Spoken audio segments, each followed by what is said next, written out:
Hello friends, इस video में science का मोस्ट इम्पोर्टेंट क्वेश्चन छाट करके लेके आए हैं। चाहे आप बीएड एंट्रेंस की तैयारी कर रहे हो या डीएलएड एंट्रेंस की तैयारी कर रहे हो जिसका एग्ज़ाम फाइनल देने वाले हैं, तो आपके लिए वीडियो काफ़ी फ़ायदेमंद होगा, क्योंकि यहाँ से 1 से 2 नंबर पक्का आपको देखने को मिल जाएंगे। जितने भी सवाल लेके आए हैं चुनिंदा इंपॉर्टेंट क्वेश्चन है, तो वीडियो में 10 मिनट का समय दीजिए और 1 से 2 नंबर जरूर आपको एग्ज़ाम में फ़ायदा करेगा। तो चलते हैं, सवाल पहला है और आप लोग को आंसर पता होगा तो कमेंट बॉक्स में फटाफट से बताने का प्रयास करेंगे।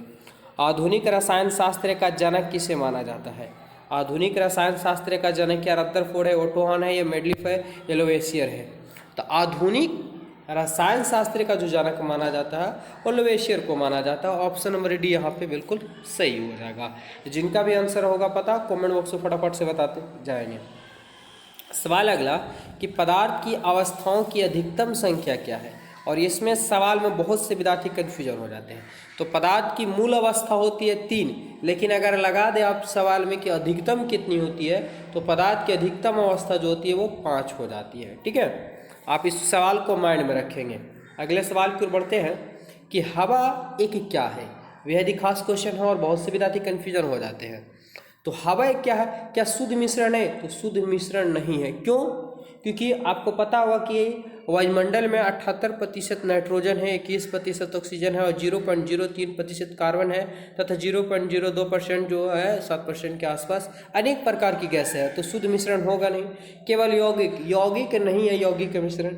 यौगिक कहने का मतलब कि जब दो पदार्थ एक निश्चित मात्रा में मिलते हैं तब यौगिक बनता है। तो निश्चित तो है नहीं, क्योंकि हवा की मात्रा में अलग अलग है, कोई 78 है तो कोई 21 है, तो मिश्रण होगा नहीं, यौगिक होगा नहीं। केवल तत्व नहीं, इसमें यौगिक भी है। ठीक है, तो तत्व और यौगिक दोनों का मिश्रण है हवा। ऑप्शन यहाँ पे डी बिल्कुल सही हो जाएगा।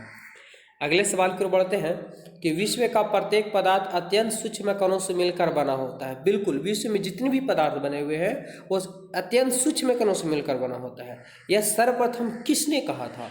बेहद ही खास क्वेश्चन है। ये जो सर्वप्रथम कहा गया था वो कनाद के द्वारा कहा गया था।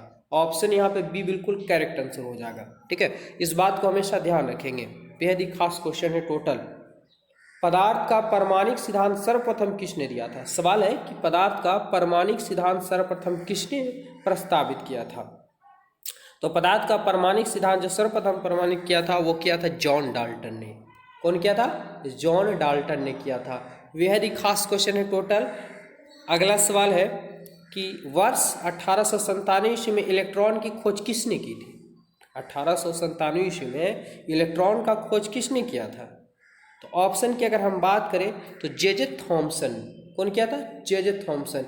इसका एक ट्रिक है कि ईटा पर नाच। ठीक है, ईटा पर नाच है। ठीक है, हमें से यहाँ पे जगह नहीं है। इस इलेक्ट्रॉन टा से थॉमसन, इसे पकड़ लेना। इसे इलेक्ट्रॉन और टा से थॉमसन किया था, पा से प्रोटॉन और से रदरफोर्ड किया था, ना से न्यूट्रॉन और चा से चैडविक किया था। ठीक है, इलेक्ट्रॉन, प्रोटॉन और न्यूट्रॉन ये एग्जाम में पूछ ही दिया जाता है। अगला सवाल है कि इलेक्ट्रॉन का एंटी पार्टिकल क्या है? सवाल है कि इलेक्ट्रॉन का एंटी पार्टिकल क्या है? क्या पॉजिट्रॉन है, प्रोटॉन है, अल्फा पार्टिकल है, या बीटा पार्टिकल है? बेहद ही खास क्वेश्चन है, बार बार एग्जाम में आता है देखने को। तो इलेक्ट्रॉन का एंटी पार्टिकल जो है वो पॉजिट्रॉन है। ऑप्शन की बात करें, ऑप्शन ए यहाँ पे बिल्कुल करेक्ट आंसर हो जाएगा। चलिए, अभी हम इस सवाल का आंसर आप लोग देख गए हैं। आप लोग कमेंट बॉक्स में फटाफट से इसका आंसर बता सकते हैं कि न्यूट्रॉन का खोज किसने किया था? न्यूट्रॉन का खोज किसने किया? चलिए, इसको बताने की जरूरत नहीं हमें। इलेक्ट्रॉन का खोज किसने किया? ये किया था चैडविक ने। अभी जस्ट बताएंगे ईटा पर नाच, ना और चा, ना से न्यूट्रॉन और चा से चैडविक। न्यूट्रॉन का खोज किसने किया? तो चैडविक ने किया था। अगला सवाल है कि एक परमाणु की परमाणु संख्या, एक परमाणु की परमाणु, थोड़ा सा मिस्टेक हो गया लेकिन हमें कोई दिक्कत नहीं है। एक परमाणु की परमाणु संख्या क्या होती है जिसमें 10 प्रोटॉन और 11 न्यूट्रॉन होते हैं? बेहद ही खास क्वेश्चन है।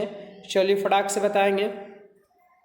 तो यहाँ पे दिया है कि एक परमाणु की परमाणु संख्या क्या होगी? क्या पूछा? परमाणु संख्या जिसमें प्रोटॉन और न्यूट्रॉन दिया हुआ है।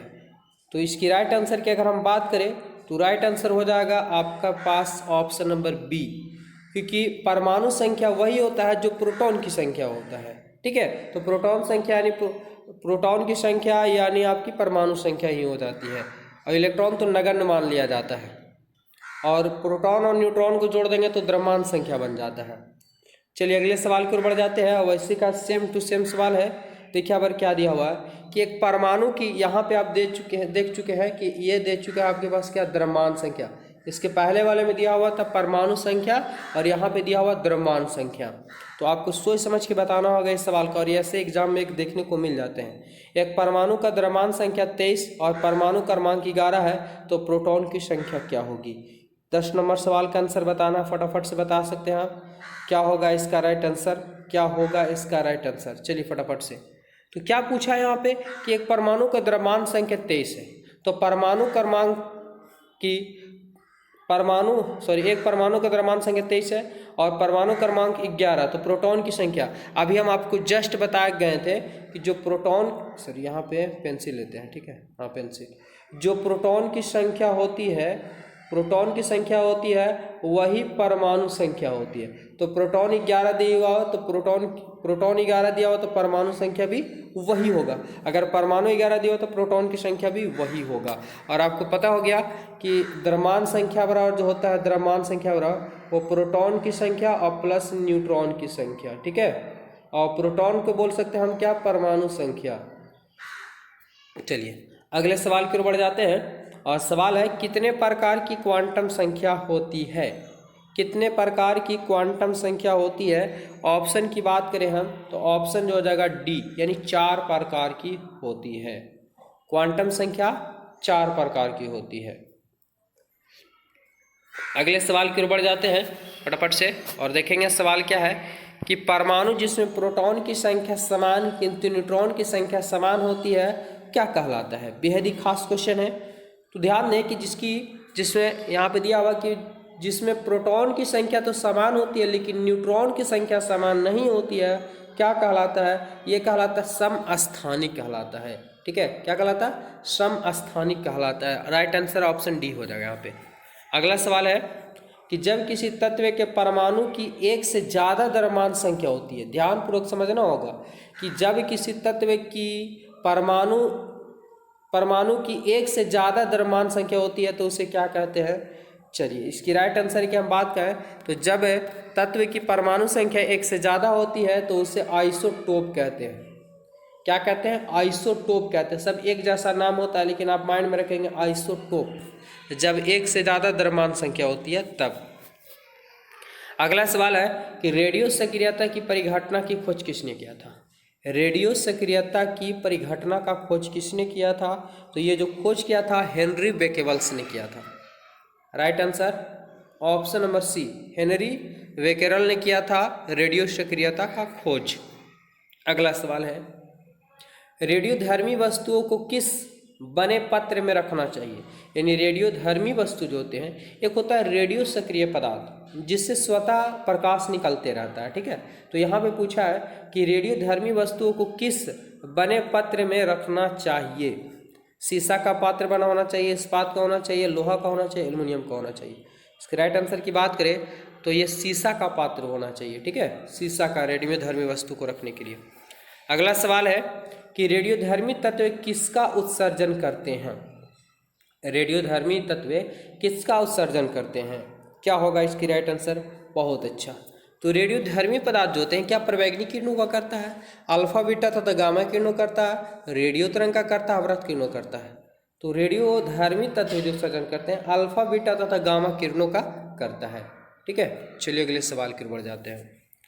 अगला सवाल है कि कार्बन डेटिंग, थोड़ा सा यहाँ पे लोग नज़र नहीं आ रहा होगा, छिप गया है, लेकिन हम आप लोगों को क्वेश्चन पढ़ के सुनाते हैं कि कार्बन डेटिंग निम्न में से किसकी आयु निर्धारण के लिए प्रयोग किया जाता है।